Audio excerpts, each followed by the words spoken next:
Welcome to memoQ in 90 seconds. Today, filtering by target text in Concordance. Concordance is a very powerful feature, but it's even more useful than some people realize, so today I'll show you a simple trick to make the most of it. Let's suppose you're translating a game through an agency and you run into the term teleport. Since it can be translated into Spanish in several ways, it's a good idea to check how other translators translated it before you.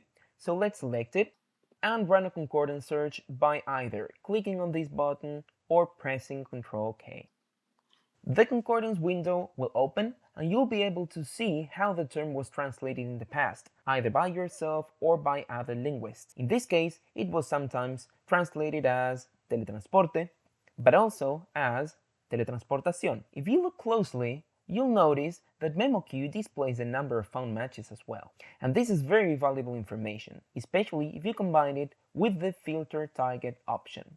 Here, you can write the different translations found by Concordance to check how many instances of each are in the translation memories and live docs in order to find the preferred translation. So let's first filter by teletransportación, press enter, and we get 24 hits.